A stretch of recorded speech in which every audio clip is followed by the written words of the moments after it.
जी, ज़िंदगी बहुत आसान होती है मगर हम बेकार की टेंशनों में उसको ज़ाया कर देते हैं। ये नहीं मिला, वो नहीं मिला, उसने बात नहीं की, इसने बात नहीं की, बेकार की बातें हैं।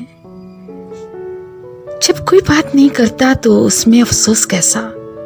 सबकी अपनी ज़िंदगी है और अपने रूल हैं। रिश्ता खून का हो या एहसास का,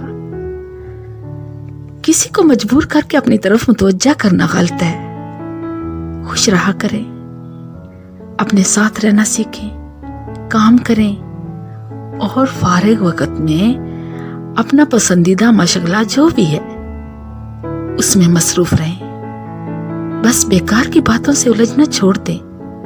जो आपको अहमियत नहीं देते अपनी जिंदगी में आप भी उनको सरसरी से शामिल रखें। आटे में नमक हो या ना हो, रोटी तो बन ही जाती है। ऐसे ही साथ कोई हो या ना हो, जिंदगी गुजर ही जाती है। बस खुद पर तवज्जो दें। खुश रहें, आबाद रहें, शाद रहें।